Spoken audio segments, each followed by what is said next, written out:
Please don't stop me if you've heard this before, because there's a reason why I want to touch on this again today.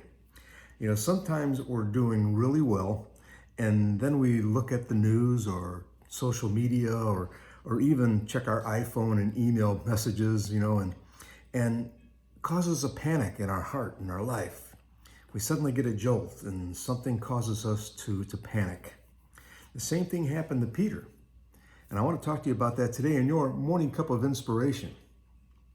Now, let's face it, how many of you, and me included, have ever volunteered to walk on water before?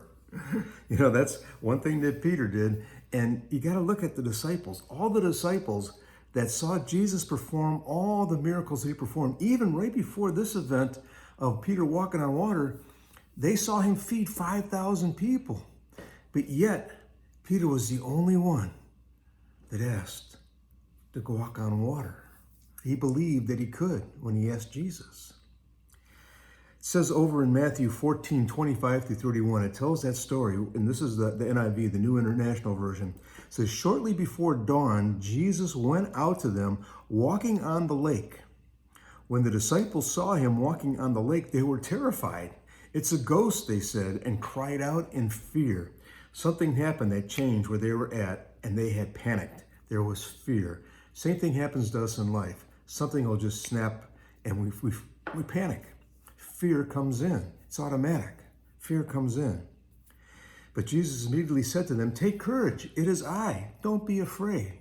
But yet they still weren't sure. Peter said, "Lord, if it is you, tell me to come to you on the water." "Come," he said. Then Peter got out of the boat, walked on the water, and came towards Jesus. But get this. But when he saw the wind, he was afraid, and beginning to sink, cried out, "Lord, save me." Now, the New Living Translation describes it this way. It says, "But when he saw the strong wind and the waves, he was terrified and began to sink. 'Save me, Lord,' he shouted. Immediately, Jesus reached out his hand and caught him. "You of little faith," he said, "why did you doubt?" See, that's what happened. Peter sank because he was afraid of what happened all of a sudden around him. He took his eyes off Jesus, and he saw the elements and stuff that was going on around instead of keeping his eyes focused on Jesus. When fear takes over, faith goes out the door. I mean, let's look at it this way. Think of a revolving door. Picture it in your mind.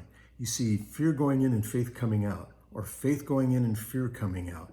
Inside that revolving door, only one can reside, faith or fear. Peter began to sink because he took his eyes off Jesus. And when we take our eyes off Jesus, we're going to sink as well. When we forget God's promises, we'll start to sink. But see, when you're facing storms in your life, you have a choice.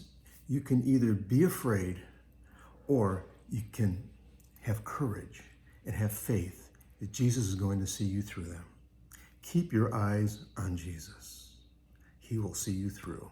God bless everyone. Look forward to seeing you again for another morning cup of inspiration. Have a wonderful day.